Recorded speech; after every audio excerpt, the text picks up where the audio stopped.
Hello बच्चों, good morning. आज की क्लास हमारे क्लास वर्ड की है। क्लास वर्ड में हिंदी सेकेंड, हिंदी निहारिका। हिंदी निहारिका से आज का जो हमारा लेसन है वो है 16 लेसन में हमारा एक कहानी दिया गया है, बूढ़ा गिद्ध और बिल्ली। आज हमको इस कहानी को पढ़ना है और इसमें दिए गए जितने भी क्वेश्चन आंसर है या एक्सरसाइज में जो भी दिया गया है वो हम आपको कंप्लीट कराएंगे। तो स्टार्टिंग में कहानी है, इसको हम पहले आपको सुनाना चाहेंगे। आप भी कभी फुर्सत मिले तो इस कहानी को बोल करके तेज आवाज में पढ़िएगा और पढ़ करके घर में किसी को भी आप सुना सकते हैं। इससे आपका लेसन तैयार होगा। ये कहानी जो है, इस कहानी में ये बताया गया है कि किसी का प्राकृतिक स्वभाव कभी नहीं बदलता।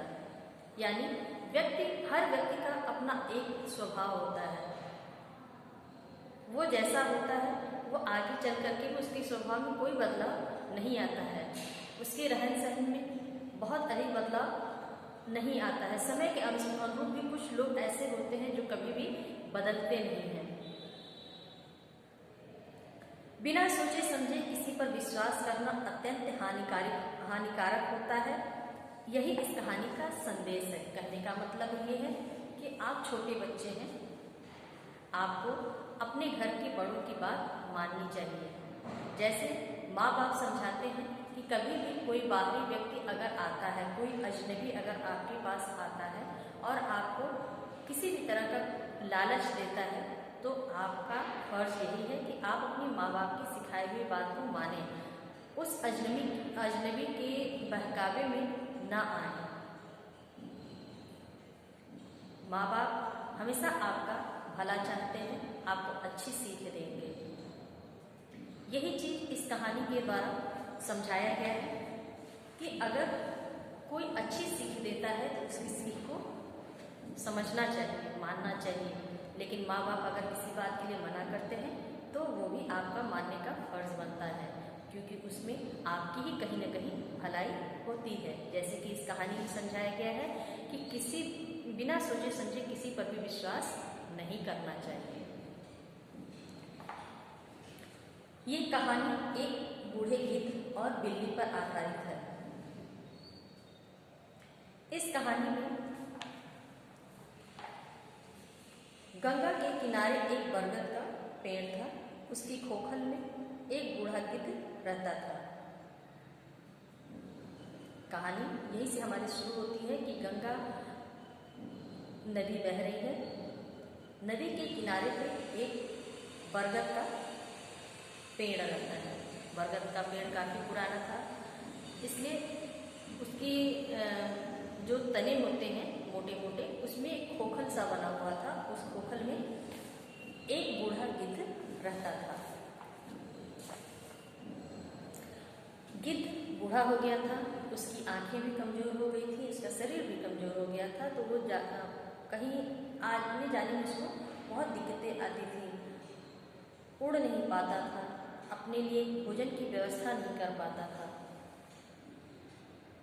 कैसे भी करके थोड़ा बहुत कुछ खा पी लेता था आसपास में, जहाँ तक उसकी शक्ति उसके साथ उसको उसके शरीर में जितनी ताकत थी उसके हिसाब से थोड़ा बहुत कहीं से कुछ खा पी लेता था।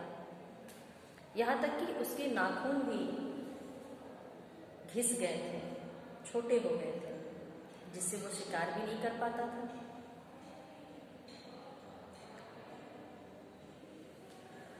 उसे देख करके उसी पेड़ पर जो पक्षी रहते थे, उड़ते हुए आते थे, उनको दया आ गई गिद्ध को देख करके कि वो उड़ते हैं, अपना दाना लाते हैं, भोजन करते हैं, लेकिन वो गिद्ध कभी कभी भूखा ही रह जाता था। तो पक्षी दयालु थे, छोटे छोटे जो पक्षी थे वो दयालु थे, उनको गिद्ध पर दया आ गई। वे अपने लिए तो जैसे दाना लाते थे, फिर उन्होंने सोचा क्यों ना थोड़ा और हम लेकर चले और उस गिद्ध को भी वो दाना देने लगे। जैसे तैसे गिद्ध का भी जीवन कटने लगा, उसके भोजन पानी की व्यवस्था होने लगी। फिर कुछ दिनों में उन चिड़ियों ने अंडे दिए और उसमें बच्चे भी हो गए। तो चिड़ियों ने कहा गिद्ध से कि तुम हमारे बच्चों की देखभाल करना और हम तुम्हारे लिए भोजन की व्यवस्था करेंगे। गिद्ध भी सोचा ये कोई बहुत बुरी बात तो है नहीं। उसने पक्षियों के बच्चों को देखभाल उसने शुरू कर दी, देखभाल करने लगा। एक दिन जब सारे पक्षी दाना चुगने के लिए उड़कर दूर चले गए तो उस पेड़ के पास एक बिल्ली आ गई। आहट सुन करके गिद्ध ने पूछा कौन है? तो बिल्ली ने जवाब दिया कि मैं एक बूढ़ी बिल्ली हूँ। मैंने अपने जीवन में बहुत सारे पाप किए हैं। मैंने बहुत सारे पक्षियों को मारा है, उनके बच्चों को खाया है। ऐसे तमाम पाप किए हैं जो अब मैं सुधारना चाहती हूँ। इसके लिए मैं रोज गंगा नदी में स्नान करती हूँ, हर महीने की एकादशी का व्रत करती हूँ ताकि मेरा पाप कट सके। ऐसे ही मैं रोज यहाँ पे जाप करने के लिए भी आती हूँ। तो गिद्ध ने कहा कि जब तुम्हें पूजा पाठ करना है, तुम्हें जाप करना है, तो तुम यहाँ से जाओ और किसी मंदिर में जा करके पूजा पाठ और जाप करो। यहाँ मत आओ। यहाँ चिड़ियों के छोटे छोटे बच्चे हैं, उनकी देखभाल मैं कर रहा हूँ और तुम यहाँ से चली जाओ। तो बिल्ली ने जवाब दिया कि मैं जब रोज यहाँ नदी के किनारे आती हूँ, पूजा पाठ करती हूँ, जाप करती हूँ, तो उस दौरान मैंने किसी से सुन रखा है कि बरगद के पेड़ के पास जो गिद्ध रहता है वो बहुत ही धर्मात्मा है, बहुत ही धर्म से जुड़ी बातें बताते हैं, उपदेश देते हैं। तो वही सोच करके मैं आपके पास आई हूँ कि आप मुझे ज्ञान दीजिए, उपदेश दीजिए ताकि मेरा पाप कट सके। गिद्ध ने सोचा जब बिल्ली धर्मात्मा हो ही गई है, अच्छी बातें करने लगी है, उसे अपनी गलती का एहसास हो गया है, तो वो बिल्ली की बात में गिद्ध आ गया और वो बिल्ली को रोज उपदेश देने लगा। लेकिन बिल्ली के मन में तो पाप था ही। वो तो चिड़ियों के बच्चों को खाने की नीयत से रोज आती थी, लेकिन गिद्ध पे इस बात को जाहिर नहीं करती थी। वो रोज उपदेश सुनने के बहाने आती और चिड़ियों के बच्चों में से रोज किसी न किसी एक बच्चे को वो खाकर चली जाती थी और खाने के बाद उन हड्डियों को गिद्ध जिस खोखल में रहता था उसमें डाल देती थी। ऐसे ही कई दिन बीत गए, चिड़ियों के बच्चे बहुत कम हो गए। तो चिड़ियों को शक हुआ कि आखिर हमारे बच्चे कहाँ चले गए, इतने सारे बच्चे थे हमारे, इतने कम अब रह गए, जरूर कोई बात है।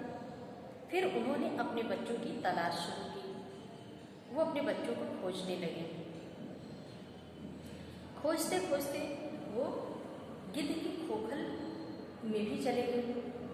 वहाँ उन्होंने देखा कि कुछ हड्डियाँ पड़ी हुई हैं। तो उन चिड़ियों को गिद्ध पर संदेह हो गया और उन्होंने गिद्ध को अपनी चोंच से मार मार करके घायल कर दिया।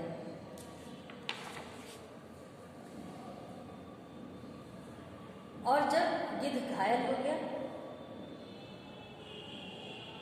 तो बूढ़ा तो पहले से था ही, कुछ देर में ही वो मर गया। बिल्ली ये सब दूर से खड़ी देख रही थी और वो वहीं से भाग खड़ी थी। वहाँ से वो काफ़ी दूर निकल गई। चिड़ियों को बिल्ली पर कोई शक नहीं हुआ क्योंकि चिड़ियाँ जो थी, पक्षी जो थे, वो बिल्ली को तो देखे नहीं थे, बिल्ली के बारे में उनको कोई जानकारी थी नहीं। चिड़ियों ने कि गिद्ध स्वभाव से ही शिकार करने वाला है। जरूर इसने ही हमारे बच्चों को खाया हुआ, इसी शक के तहत उन्होंने गिद्ध को मार डाला। तो इस कहानी से हमको यही सीख मिलती है कि कभी भी किसी भी अजनबी पे हमें विश्वास नहीं करना चाहिए, क्योंकि हर व्यक्ति का स्वभाव अलग होता है और हम सबके स्वभाव को नहीं समझ पाते हैं। तो आप भी अपने से घर से जितने भी बड़े हैं, आप भी अपने घर के बड़ों की बातें मानिए, उनकी सिखाई हुई बातों को सोचिए, समझिए। वो कभी आपको गलत राय नहीं देंगे। इस कहानी को आप लोग कभी भी फुर्सत मिले पढ़िएगा। पढ़ने से आपको कहानी अच्छे से समझ में आ जाएगी। तो यहाँ तक का ये हमने आपको कहानी सुनाई। अब कहानी सुनने के बाद से हमारी बारी आती है शब्दार्थ में। तो शब्दार्थ के लिए आप अपने बुक सामने रखिए, ताकि जो हम शब्द अर्थ बता रहे हैं वो आप मेरे साथ दोहरा सके देख करके। पहला शब्दार्थ में हमारा शब्द दिया गया है धर्मात्मा। धर्मात्मा का अर्थ होता है पुण्य करने वाला। दूसरा शब्द हमारा है गिद्ध। गिद्ध एक पक्षी का नाम होता है जो थोड़ा बड़ा होता है। वो मांस खाने वाला होता है और उसकी गर्दन भी लंबी होती है।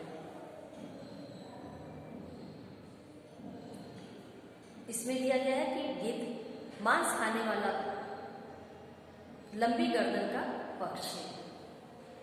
तीसरा है खोखल, पेड़ के तने में बना हुआ खोखला स्थान। क्रोध, क्रोध का अर्थ होता है गुस्सा।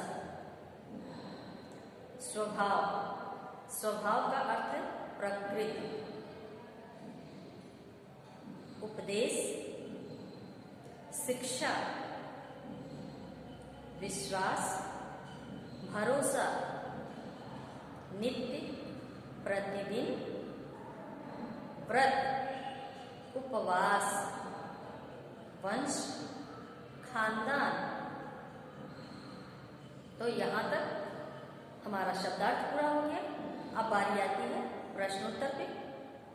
तो प्रश्नोत्तर से पहले विशेष शब्द दिया गया है जो आपको दो तरह से लिखना सिखाया गया है। तो आपको हमने हर लेसन में समझाया ही है कि लिखने का तरीका केवल अलग होता है, लेकिन इनका उच्चारण एक ही होगा। तो इसको लिखने की भी आदत डालिए और पढ़ने की भी, ताकि आपको शब्दों का उच्चारण स्पष्ट करने आ सके। अब इसके बाद हम लोग शब्दार्थ हमारा पूरा हो ही गया है। अब बारी आती है प्रश्नोत्तर पे। तो प्रश्नोत्तर के लिए हम पहला प्रश्न बोलते हैं, गंगा के किनारे किसका पेड़ था? उत्तर है गंगा के किनारे एक बरगद का पेड़ था। सेकंड क्वेश्चन हमारा है, पेड़ की खोखल में कौन रहता था? उत्तर है पेड़ की खोखल में गिद्ध रहता था। तीसरा प्रश्न है, पक्षियों को गिद्ध पर दया क्यों आ गई? उत्तर है गिद्ध की आंखें कमजोर थीं, उसके नाखून घिस गए थे और वह ठीक से उड़ भी नहीं पाता था। उसकी इस हालत पर पक्षियों को उस पर दया आ गई। चौथा प्रश्न हमारा है, पक्षियों के बच्चे किसने खाए? उत्तर है पक्षियों के बच्चे को बिल्ली ने खाया। पक्षियों के बच्चे को बिल्ली ने खाया। अगला प्रश्न हमारा है, पक्षियों ने गिद्ध को क्यों मार दिया? उत्तर है क्वेश्चन हमारा है, पक्षियों ने गिद्ध को क्यों मार दिया? उत्तर है गिद्ध के खोखल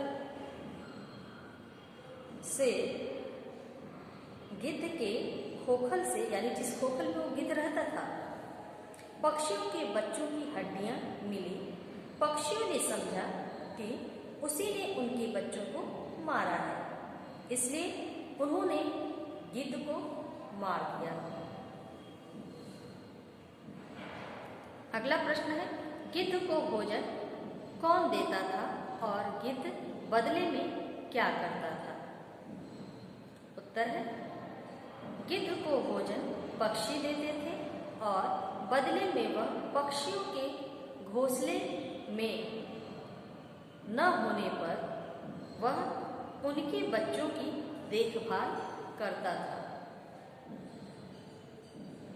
यहाँ तक का ये हमारा प्रश्नोत्तर पूरा हो गया। अब बारी आती है किसने किससे कहा। इसमें हर बार की तरह आपको वाक्य दिए जाएंगे और आपसे ये पूछा जाएगा कि इस कहानी में इस वाक्य को किसने कहा है और किससे कहा है। तो हम शुरू करते हैं इस प्रश्न को। पहला वाक्य आपको दिया गया है कि महाराज, मैंने जीवन भर बहुत पाप किए हैं। कहानी में इस बात को किसने कहा? बिल्ली ने कहा। और किससे कहा? गिद्ध से। अगला प्रश्न है, न तो किसी नदी के किनारे या किसी मंदिर में जाकर जाप करो, यहाँ क्यों आई हो? तो किसी नदी के किनारे या किसी मंदिर में जाकर जाप करो, यहाँ क्यों आई हो? इस बात को इस कहानी में किसने कहा? गिद्ध ने। और किससे कहा? बिल्ली से।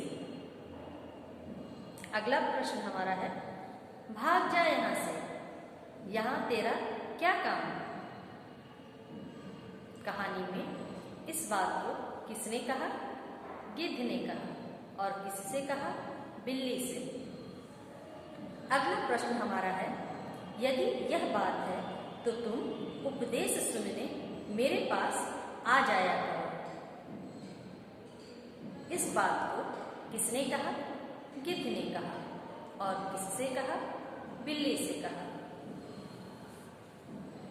इसके बाद से हमारा अगला प्रश्न है, दिए गए शब्दों की सहायता से रिक्त स्थान भरो। यानी आपको वाक्य दिए जाएंगे और उस वाक्य में खाली स्थान भी दिए जाएगा और उस खाली स्थान में आपको ऊपर दिए गए बॉक्स में जो अलग से शब्द दिए गए हैं वो वाक्यांश के अनुरूप, यानी जो वाक्य दिए गए हैं उसके अनुरूप जो जिस वाक्य के लिए सही शब्द होगा उसमें उस शब्द को भरना होगा। तो पहले बॉक्स में जो शब्द दिए गए हैं उसको हम पढ़ते हैं। 4 शब्द दिए गए हैं और नीचे हमको 4 वाक्य भी दिए गए हैं और 4 खाली जगहें भी दी गई हैं। तो पहले हम शब्द पढ़ते हैं जो हमको चारों वाक्यों में सही चुनाव के साथ भरना है। तो पहला है गिद्ध, दूसरा है उपदेश, तीसरा चिड़िया और चौथा दाना। ये 4 शब्द हमको दिए गए हैं। इन 4 शब्दों को हमको नीचे दिए गए वाक्यों में सही शब्द का चुनाव करके भरना होगा। तो पहला क में दिया गया है, धर्म की बातों का डैश सुनने आई हूँ। अब हमको ऊपर से सही शब्द का चुनाव करना है। तो हमने वाक्य के अनुरूप उपदेश शब्द को चुना है। उपदेश शब्द को हमने दिए गए पहले वाक्य में भर दिया और तब हमारा वाक्य पूरा होने पर इस तरह से पढ़ा जाएगा, धर्म की बातों का उपदेश सुनने आई हूँ। अब हम दूसरा प्रश्न पढ़ते हैं जो खाली जगह के लिए हमको वाक्य दिया गया है। कुछ ही दिनों में डैश के बहुत से बच्चे खो गए। हमको ऊपर से जो शब्द चुनना है उसमें से हमने चुना चिड़िया। हमने चिड़िया शब्द को दूसरे वाक्य के खाली जगह में भर दिया तो हमारा वाक्य पूरा हो गया। और अब जब पूरा हो गया है तो उसको हम पढ़ेंगे, कुछ ही दिनों में चिड़िया के बहुत से बच्चे खो गए। तीसरा हमारा वाक्य दिया गया है, उसकी खोखल में एक बूढ़ा बूढ़ा डैश रहता था। हमने ऊपर दिए गए बॉक्स से गिद्ध शब्द को चुना और दिए गए तीसरे वाक्य में हमने गिद्ध शब्द को भर दिया। भरने के बाद हमारा वाक्य इस तरह से पढ़ा जाएगा कि उसकी खोखल में एक बूढ़ा गिद्ध रहता था। चौथा वाक्य हमारा दिया गया है, एक दिन प्रातःकाल सब पक्षी डैश चुनने चले गए। ऊपर में बस एक ही शब्द बचा हुआ है, वो है दाना। हमने दाना शब्द को चौथे वाक्य के खाली जगह में भर दिया और हमारा वाक्य पूरा हो गया। और हम पढ़ेंगे कि एक दिन प्रातःकाल सभी पक्षी दाना चुगने चले गए। तो इस तरह से हमारा ये खाली जगह का जो प्रश्न था वो पूरा हो गया। और अब हमारा बारी आती है भाषा ज्ञान का। भाषा ज्ञान में दिया गया है कि बच्चों किसी काम को करने वाला कर्ता कहलाता है, यानी हर वाक्य में कोई काम किसी के द्वारा संपन्न किया जाता है, यानी जो काम कोई करता है, करने वाला जो होता है, यानी कोई भी काम का अगर जिक्र हो रहा है तो उस काम को जो संपन्न कर रहा है, यानी जो कर रहा है, वही कर्ता कहलाता है। यानी काम करने वाले को ही हम कर्ता कहते हैं। जैसे बूढ़ा गिद्ध बच्चों की देखभाल करता, यहाँ बूढ़ा गिद्ध कर्ता हो गया, यानी देखभाल कौन करता है? कर्ता, यानी गिद्ध इसमें कर्ता हो गया, काम देखभाल का काम उसी ने किया है। अब कहा जा रहा है कि कर्ता छांट कर लिखो, यानी हमको 3 वाक्य दिए गए हैं। इन तीनों वाक्यों में हमको ये बताना है कि वो काम किसके द्वारा संपन्न किया गया है, यानी पूरा किया गया है। पहला है क में, बिल्ली प्रतिदिन उस गिद्ध के पास आती। यहाँ आने का काम कौन किया है? बिल्ली ने किया, तो बिल्ली शब्द हमारा कर्ता हो गया। तो हम बिल्ली शब्द के नीचे या तो आप अंडरलाइन कर लीजिए या उस वाक्य के बगल में आप बिल्ली लिख सकते हैं उत्तर में। आप चाहे तो बुक में बिल्ली शब्द को अंडरलाइन कर लीजिए। अगला है ख, बूढ़ा गिद्ध पक्षियों के बच्चों को खा जाता था। इसमें खाने का काम किसने किया? बूढ़ा गिद्ध। तो यहाँ बूढ़ा गिद्ध कर्ता हो गया और आप बूढ़ा गिद्ध शब्द को अंडरलाइन कर लीजिए। ग, पक्षी दाना चुगने चले गए। यहाँ दाना चुगने कौन जा रहा है? पक्षी जा रहे हैं, तो पक्षी शब्द हमारा कर्ता हो गया। तो पक्षी शब्द को आप लोग अंडरलाइन कर लीजिए। इसके बाद से हमारा अगला प्रश्न आता है, बूढ़ा गिद्ध और बिल्ली पाठ में से 5 विशेषण और 5 क्रिया शब्द छांट कर लिखो। इसमें आपको पाठ जब आप पढ़ेंगे तो उसमें से हमको विशेषण बताना है और क्रिया बताना है, यानी कितना पूछा गया है? 5 विशेषण और 5 क्रिया शब्द हमको पाठ में से ही बताना है, अलग से नहीं बताना है कि आप अपनी मर्जी से कुछ भी बता दिए, अलग से कुछ नहीं करना है। आप जब पाठ पढ़ेंगे तो उसमें आपको ये शब्द अपने आप मिलते जाएंगे। अब यहाँ पे विशेषण किसे कहते हैं आपको पहले ये जानना है। जो शब्द विशेषता बताते हैं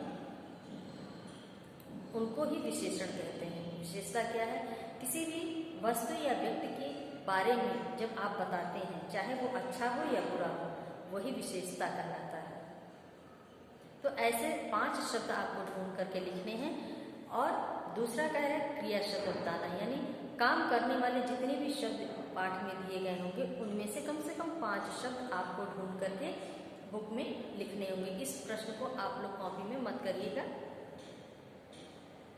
और अगर करना चाहें तो कर सकते हैं क्योंकि इससे आपको अभ्यास होगा। तो 5 शब्द आपको बताने हैं जिसमें से हम आपको बता रहे हैं। पहले हम विशेषण शब्द 5 बता रहे हैं। विशेषण के नीचे जो लाइनें बनी गई हैं उसमें आप लोग को लिखना है। तो पहला हमने लिखा है कमजोर, दूसरा बूढ़ी, तीसरा धर्मात्मा, चौथा क्रोध और पांचवा नम्रता। ये 5 हमने विशेषता वाले शब्द बताए हैं। अब हमको 5 क्रिया वाले शब्द भी बताने हैं। तो उसमें से हमने लिखा है मार डाला, चुनना, चुगना, सुनना, देखभाल करना। तो ये हमारे 5 शब्द क्रिया के हो गए। अब लास्ट में हमारा आता है उच्चारण अभ्यास। तो उच्चारण अभ्यास आपको मेरे साथ करना है। जो कठिन शब्द हैं पाठ के वो हम साथ में बोलते हैं। धर्मात्मा, गिद्ध, विश्वास, वंश, पक्षी, क्रोध। ये हमारे उच्चारण अभ्यास के शब्द हो गए। पाठ्येतर गतिविधि में कहा जा रहा है कि इनको इनके घर तक पहुंचाओ। यानी 4 चित्र दिए हैं, उनमें से आपको बताना है कि कौन कहाँ रहता है। तो पहला चित्र दिया है एक आदमी का। तो आदमी कहाँ रहेगा? घर में। तो सबसे नीचे के चित्र में आप देख रहे हैं कि एक घर का चित्र बना है मकान का। आप उसमें उस चित्र से आदमी तक लाइन खींच करके मिला लीजिए। दूसरा है शेर। शेर कहाँ रहता है? देख रहे हैं तीसरे चित्र में एक खोखल बना हुआ है, मांद बना है। पहाड़ में एक मांद बना हुआ है, अंदर जाने का रास्ता, वो आपका शेर का घर हो गया। तीसरा है सांप। सांप को दूसरे वाले चित्र से मेल कीजिए। और अंत में चिड़िया है। तो चिड़िया पेड़ पर अपने घोंसले में रहती है। तो पहले वाले चित्र से चिड़िया का मेल कर लीजिए। तो इस तरह से ये हमारा पाठ पूरा हो गया। अब बारी आती है आज के होमवर्क की। तो आप होमवर्क के लिए अपनी डायरी निकालिए और आज का होमवर्क आप लोग नोट करिए।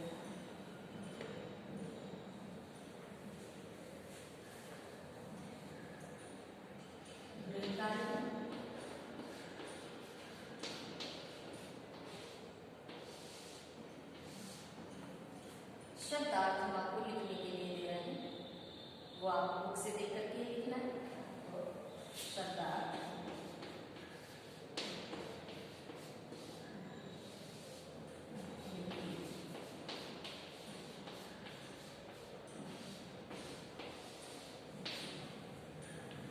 शब्दार्थ आपको हिंदी सेकंड की बुक में दिया ही है, हर लेसन में देता है। वो हम आपको इस बार पीडीएफ में नहीं दिए हैं, तो उसको आपको अपनी बुक से देख करके ही लिखना है। तो लेसन बाय लेसन आप लोग इसको जैसे हर बार लिखते हैं वैसे इस लेसन का भी शब्दार्थ आप अपनी बुक से देख करके लिखिएगा। तो आज की क्लास को यहीं पे आप समाप्त करते हैं। अगली क्लास में हमारी आपसे फिर से मुलाकात होगी।